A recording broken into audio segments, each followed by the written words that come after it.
observation video 3, I decided to cover safety and security, mainly because I have not touched on this in my other videos. So why focus on safety and security? Well, we all know that safety and security is essential to promoting a positive learning environment so that students can learn and grow and reach their potential throughout high school and in college as well. So according to the U.S. Department of Education, safe schools promotes the protection of students from violence, exposure to weapons and threats, theft, bullying, and the sale or use of illegal substances on school grounds. School safety is linked to improved student and school outcomes. In particular, emotional and physical safety in school are related to academic performance. So continuing on with the importance of safety and security, it made me think about Maslow's hierarchy of needs. So according to his pyramid, in order for students to learn in a more positive environment and reach their potential, there are basic needs that need to be met. So at the bottom of the pyramid, you have the food, water, warmth, and rest. So those are the essentials to live. And then you have security and safety right above that. So in order to learn, important needs must be met. The higher you move up the pyramid, the more needs are met and the more learning a student will experience. So in this video, we're going to talk about 2 focus areas. So the first one is physical safety, and then the second one is emotional safety.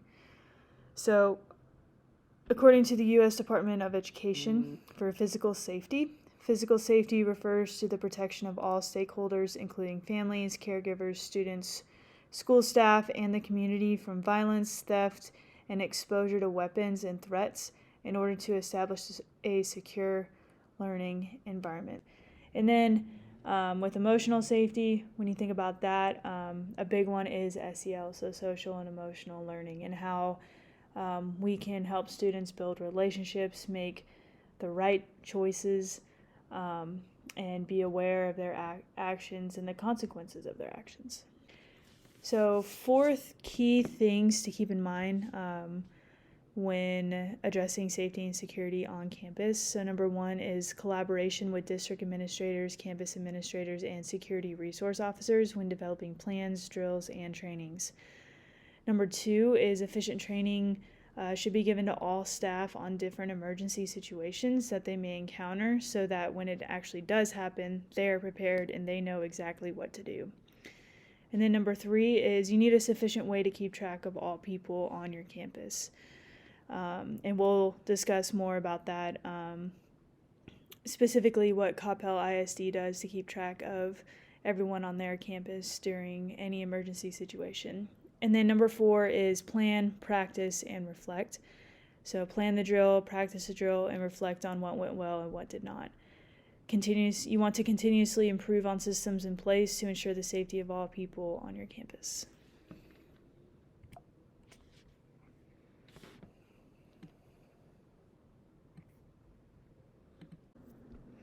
So the next thing we're going to talk about is Navigate. So this is an emergency management resource that Coppell ISD uses to conduct drills and is used during a possible real-life scenario for fire drills or evacuation drills or lockdown drills or anything like that.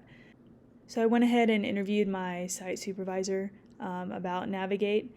As a teacher, we do have the app, and we do specific things on our phone or that app to make sure that all students are accounted for, the drill is conducted correctly, but we're going to go more into how it looks on the administrative end.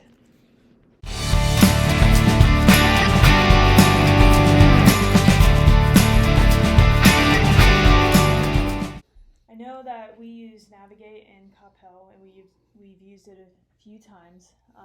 We set it up about it was introduced to the district 2 years ago, 3 years ago. Yeah, it was introduced to the district, I think, in 2018. Okay. So, can you go more into detail about what Navigate is? Yeah, Navigate Prepared is a virtual emergency preparedness program that Coppell ISD uses to plan safety drills, execute them.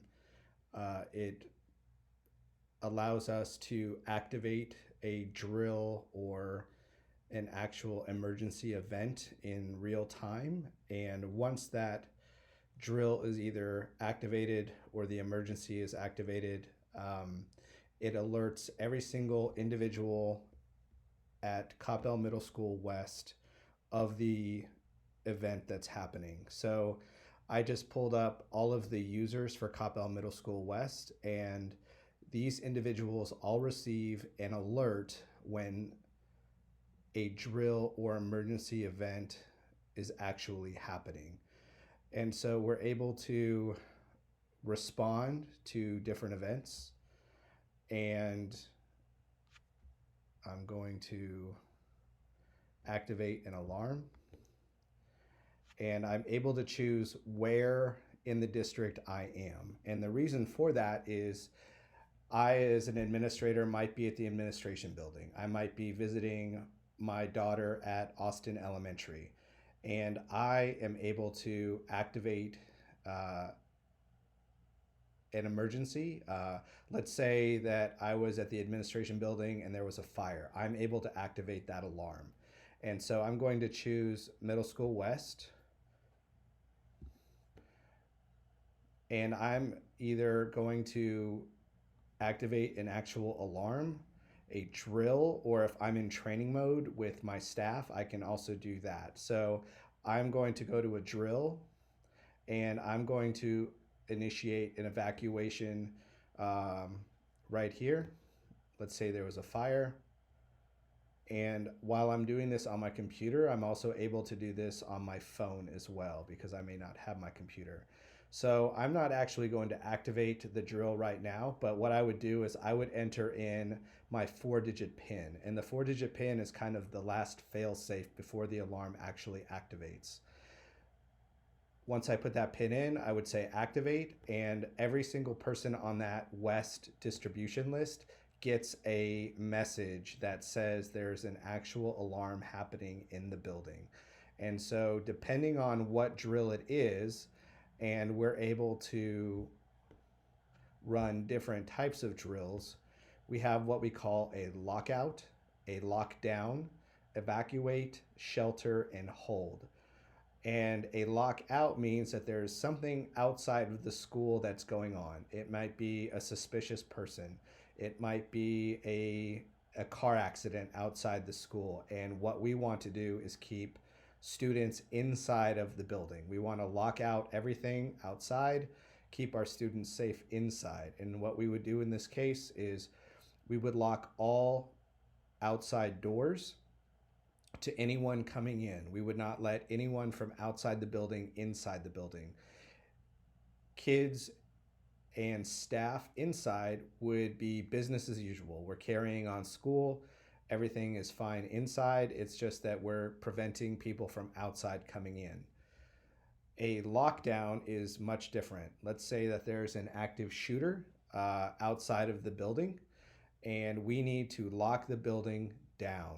If that school shooter was inside the building, what we have are safety measures where our kids go into lockdown. They lock the door, pull down the safety curtains, and they huddle quietly inside of their classroom in a corner.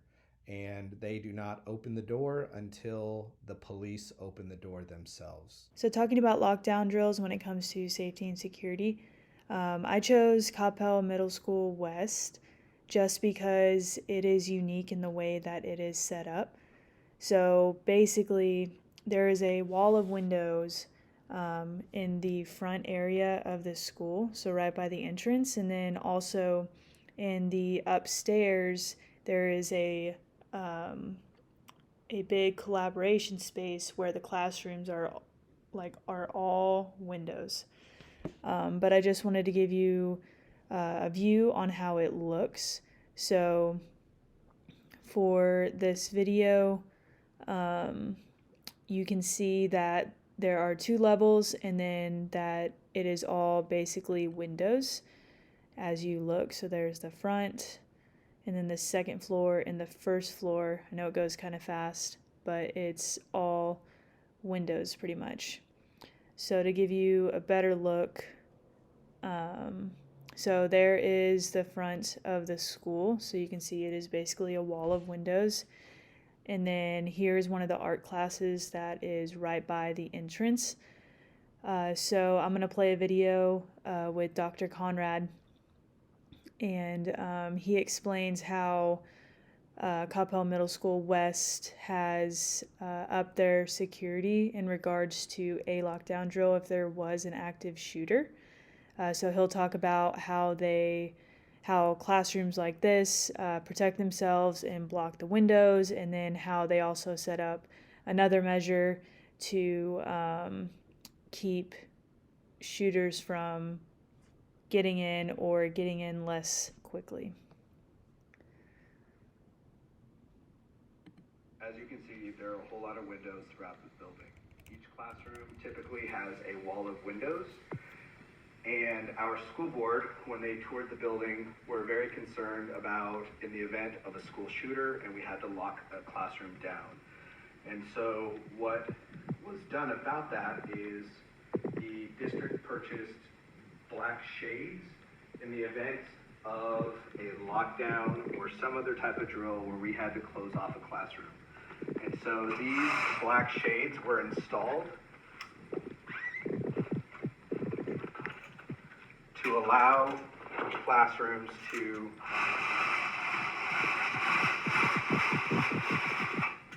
completely block off their rooms from a school shooter. Now, there's also another measure that was done throughout our building, and this occurred at the front entrance of the school, where a bullet-resistant laminate was placed on the front windows. It takes approximately 1 minute or 2 minutes, 1 to 2 minutes, with a semi-automatic weapon to penetrate the glass. And so that was another preventative measure that we applied for. It was a grant with our district, where all of the outside windows to the outside were fixed with this laminate. So.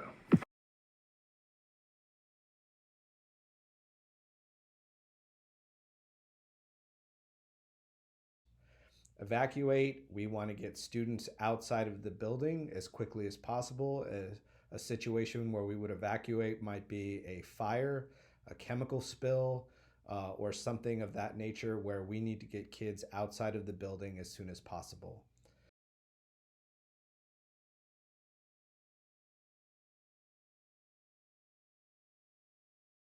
Do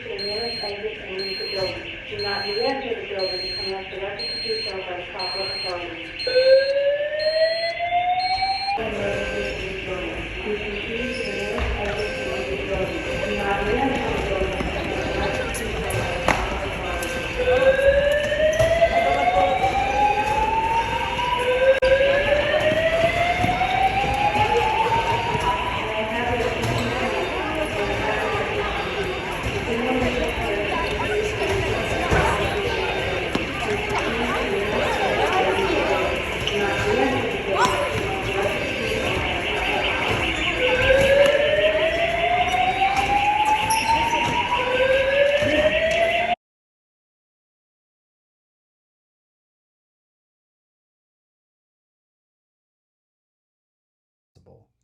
A shelter drill or a shelter event would be, especially in North Texas, would be a situation where there was a tornado or other inclement weather where we needed to take shelter, where we have shelter locations throughout the school. Each classroom and each teacher knows where they shelter, and we have specific locations that we monitor our kids and take attendance and make sure we have every child accounted for. A hold drill or a hold event is where we want to keep students in their classrooms. It's similar to secure, except that in a hold event, we keep kids inside the classroom. Business as usual inside the classroom, but they are not allowed to leave the room itself. Our hallways are clear, and we want to make sure that kids are away from the event that's happening inside the school. An example of that might be if we had a student who needed emergency medical attention. We don't want kids roaming around the hall. We don't want kids. We want to make sure that we're monitoring and making sure, ensuring privacy for that student and making sure that we can get emergency personnel to the right place. Whenever we have an evacuation, we as an administrative team are responsible for supervising specific areas of the building. That way we're able to ensure that all of our students and staff have exited the building, and we want to make sure that those areas are clear and secure. So I know, especially, for teachers, it makes our job a little easier because we download the app and then we got the training on it from our main SRO officer. And so whenever a drill goes on, we're able to go into the app, we can account for ourselves, and then we can account for our students, which is nice. And then also teachers can initiate a drill if they see something wherever they are at. So it does help just create awareness of what is going on in the district. And then I guess I know there's a lot of resources out there, but why did Coppell choose Navigate over other resources for our district? Yeah, that's right. There is a lot of different emergency platforms that schools are able to use. Coppell ISD chose Navigate Prepared for a number of reasons. The first thing why we chose it was simply for the fact that not only can administrators start or activate an emergency, any staff member in the district can also initiate an emergency, whether that's an evacuation, lockdown, etc. Another thing is that we're able to keep attendance and keep track of all of our kids. We know where they're at all times. We're able to log kids as present, absent, or missing. If we happen to have a missing student in the building during an evacuation, let's say that it's one of my students and they're missing and another teacher picks them up as they're leaving the building, they're able to take attendance for that student as well. We also have reunification plans in Navigate Prepared. In the event of a school shooting or any event where we needed to evacuate and there's emergency personnel involved, we have a reunification process for families and students.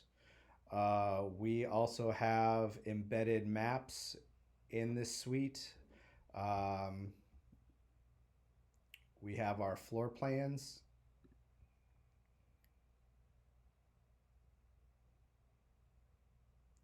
We also have different locations for things such as our fire alarms. They'll pop up. We have our AED machines throughout the building. We're able to, there's our AED. We're able to look at security cameras throughout the building. We're able to locate all of the necessary things within our building that may be needed for an emergency situation. And so anyone who logs into Navigate Prepared from our district is able to access these things on a moment's notice in order to support our school during an emergency itself.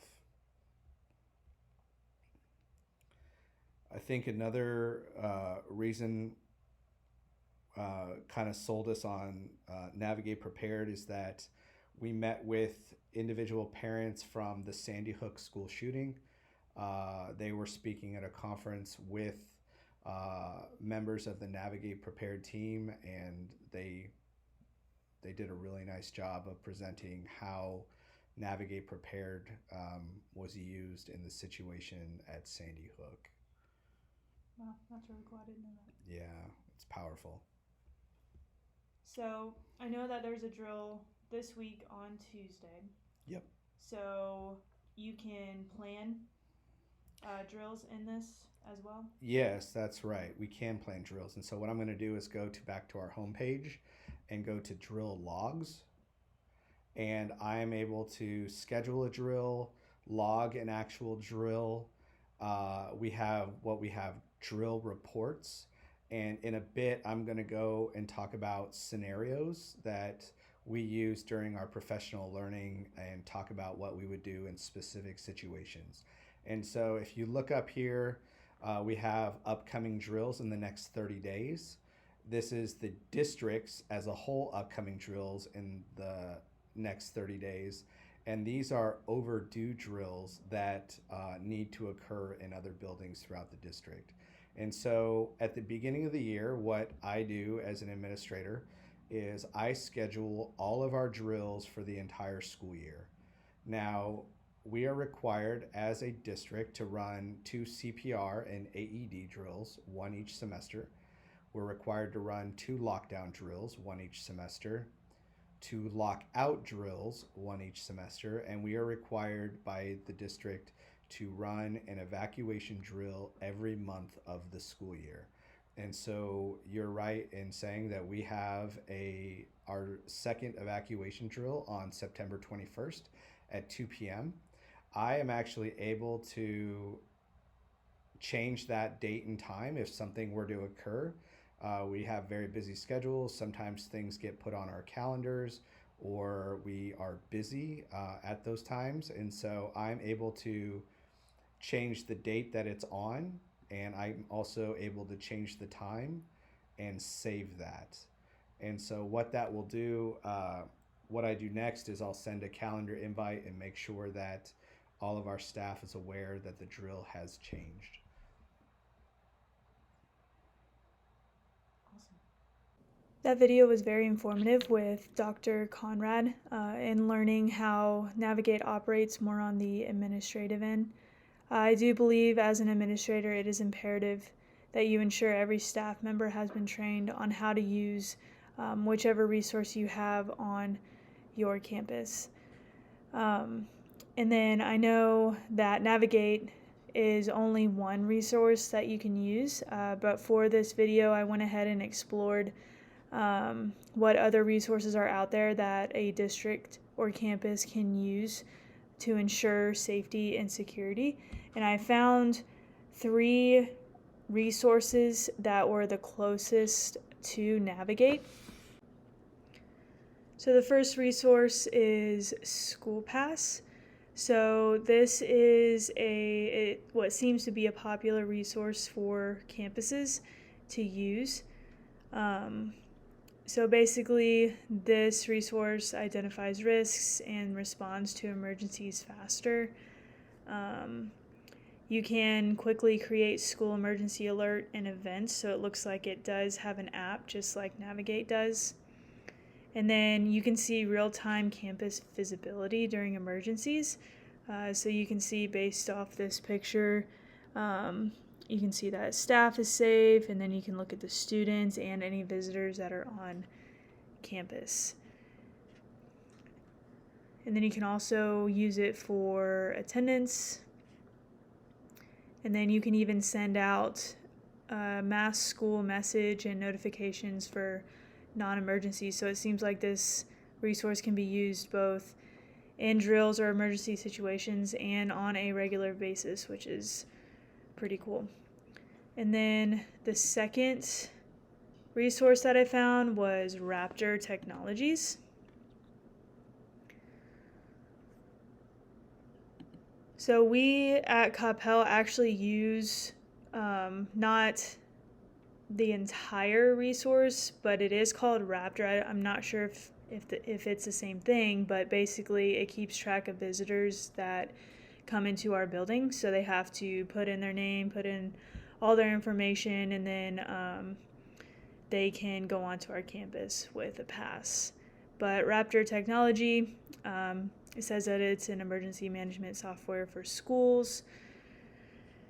So you can be ready for any emergency. So you can customize protocols to ensure everyone stays aligned. You can access Raptor from wherever you are and on any web-enabled device. So that means your computer or phone. It integrates directly with 911. And then you can get the right help for small incidences or school-wide emergencies. And then you can know exactly where students, staff, and visitors are and their status during emergencies, which is the most important thing. And then you can automatically sync with your student information system. And then it looks like it's pretty easy to use as well. And then the last one that I found, let me exit out of this, was Everbridge.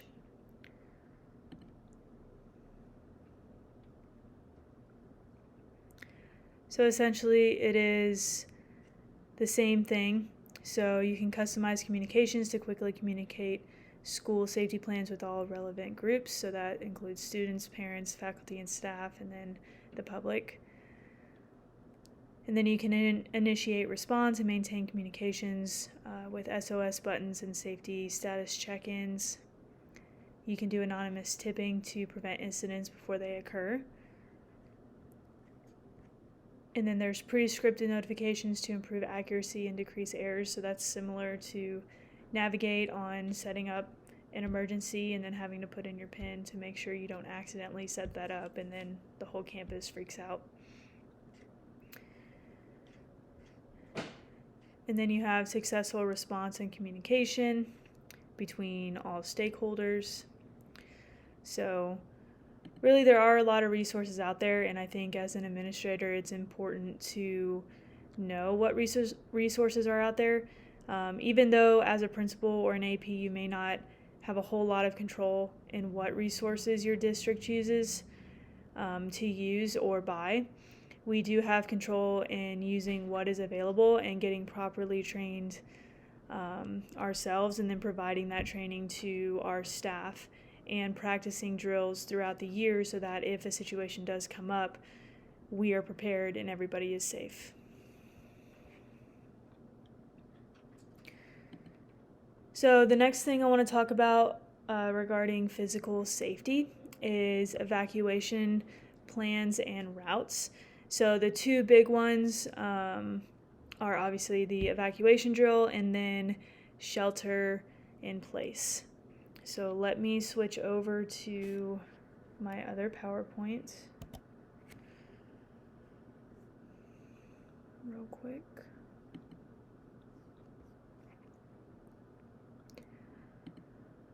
So my site supervisor was able to provide me with the campus maps and the evacuation routes and the shelter in place plans, and who would be in charge of those. And so I looked through all of them, and I know that, or I guess I didn't realize how much time it takes to set this up. So I know at CHS9 we're a fairly new campus, so I was able to be a part of the drills and everything, just being in this grad program and seeing everything, kind of being a shadow. But I know with every drill that they ran it through Navigate, and then they would meet up afterwards and reflect on it and see how they could improve. So here is the plan, just to kind of explain it. But here's the entire campus. So you have the main office here. So here in front you have the admin offices, and that's where our administrative assistants, our nurse, our counselors, and everyone is here. Then you have the cafeteria and the outdoor patio, and then a couple classrooms here. And then if you go to the right and go down to H Hall, this is where the gymnasiums are, the locker rooms, and you have one classroom here for like health or PE. And then if you take a right, you'll go to J Hall. So J Hall is basically your English departments and then a few math and science people. And then you have F Hall, which consists of our band and our orchestra and theater. So if you go back down, you go to the left of campus, you have 4 different hallways. So you have D Hall, which is mainly the math department and the LOTE department.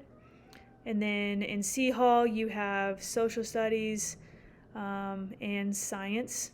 In A Hall, you have, this is where special education usually is. And then also your other languages like Spanish and French. And then you have B Hall, and so this is known as the CTE collaboration space.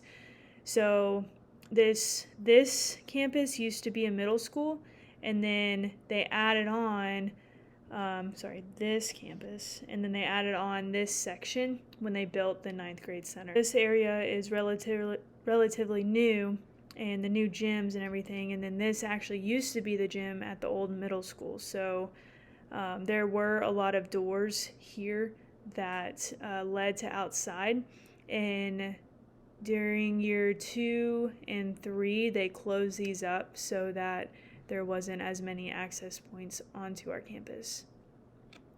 But talking about each segment, we'll talk about the evacuation routes first.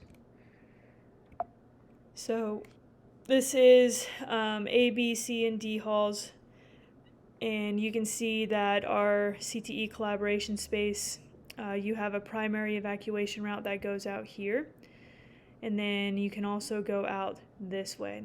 And also, I'm surprised this isn't on there, but there is a door here, so you can go out this way as well, but you just won't be able to get back in because it is permanently locked. So I know there's an entryway here, but that was closed off year 2. And then you have a secondary route, so they can go out this way and go through these doors. For D Hall, there are just 2 ways. There's a door that leads directly out here, or they can go out here.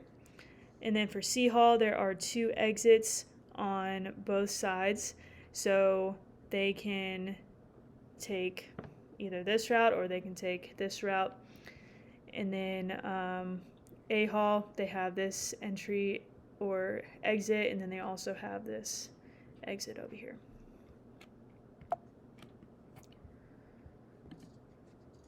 And then for the main part of campus where the main office is, you have our cafeteria, the library's over here, and then the main office. So the library would essentially evacuate out here. But they can also evacuate out here. There is a door, and it'll lead out to the parking lot,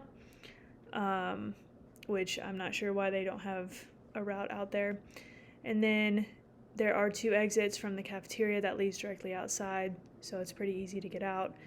The secondary route would be out the front door, and then obviously the main office would go out the front door. Or if they're right here, they can go out and go out there. And then you have our auditorium where theater and band and choir are. So this is like a big cement building out here. There are no doors that lead out. So you would have to go out here and then go to the right to go out the doors. And then you also have an exit out over here. And then around the athletic and gym space, they have the primary route going out to this parking lot. And so in the secondary out the back doors. So yeah, they can go out either one. And then you have J Hall. So they're right by the entrance to the athletics. There's a door right here. So this would be the primary route for these classrooms over here. And then for these classrooms and these classrooms, they can go out this door. That's by the auditorium, that big cement building. And then talking about shelter drills, so the key with this is to make sure that we eliminate the classrooms that are on the outer edge of our building, right? So if a tornado comes through, the tornado is more likely to hit the outside part, and the people in our building may be saved by being in the innermost part. So you can see that A102 and A103 right here will go to A104 because it's in the most inner part. A104 will stay, and then A105 and 6 will go to A107, and then A108 will go to A109. So everybody will be crammed in these 3 classrooms. And then in B Hall, in our CTE collaboration space, 102 and 101 will stay just because they are in the innermost part. 103 will go over to 102. 104 will go to 101. 105 will go to 108. And then 106 will go to 107. And then same with C Hall. So C101 will go to, will stay. And then C103 will go to 101, and then C105 and 6 will go to 102 down here.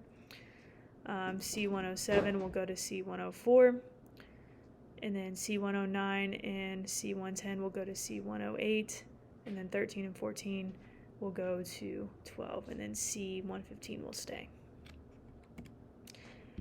And then with D Hall, basically since they stick out like a sore thumb, they are going to go to the hallway and stay here at the innermost part of this part of the building. And then E Hall, or the main office, cafeteria, and library. So there are, for the library, there are classrooms and storage here. So this is where they will take shelter. Anyone in the cafeteria will come into the main office and shelter here in the hallway, and then any admin or staff that are in these rooms will go into the nurse's office. So this is the area of shelter that they will be in. And then you have F Hall. So basically everyone will stay except for choir, since they are the outermost part, and they will go into the band hall. And then in the athletic part, or H Hall, you have Gym 1 and wrestling. So Gym 1 and wrestling will go to the boys' locker room. And then you have Gym 2 and then the weight room. And they'll go to the girls' locker room. And then H101, this part of this room is all glass. So they're going to get out and they're going to go to either the girls' locker room or the boys' locker room. And then you have J Hall. So again, all of the outers are going to go in the inside. So you have J102 to 101, 104 to 105, 106 to 107, 108 to 109. And then you have 111 and 12 going to the collaboration space. So basically this is sheltered by the walls here. And then 113 is going to 114, and then 15 and 17 going to 116. And then also, as an admin, you have to assign assignments when drills and events happen. So as you can see, these are separated into sections so that each person that's a part of the administrative staff will cover these areas.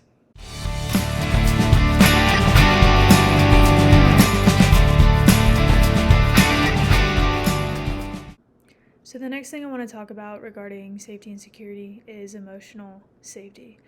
specifically social and emotional learning. This is relatively newer to education. It has been really promoted the past few years, but I feel like especially now with COVID and having had to do everything online, the students now are lacking in their social and emotional well-being. COVID took a toll on all of our mental health, and high school is definitely the years where students need to be able to learn those social skills and connect with others. And it is essential to have on a public school campus. So the U.S. Department of Education stated, competence in the use of SEL skills is promoted in the context of safe and supportive school, family, and community learning environments in which children feel valued, respected, and connected to and engaged in learning. So the big thing with social emotional learning is that using this resource will help public schools create an environment where students can learn and grow and be themselves and take risks or take positive risks to learn the most that they can while they are on your campus.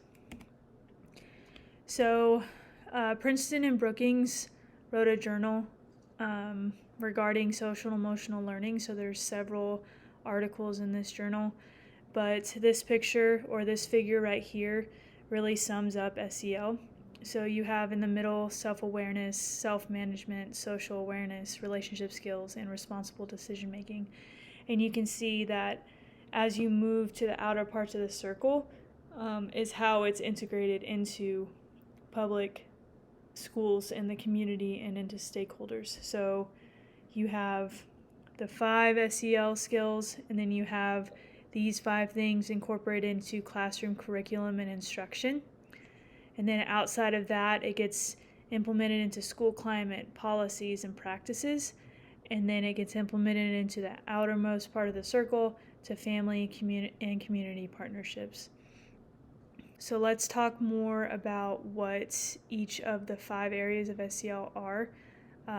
So self-awareness, according to Princeton and Brookings, is understanding your emotions, values, and personal goals, accurately assessing your strengths and limitations, possessing well-grounded sense of self-efficacy and optimism, and having a growth mindset that you can learn and work through.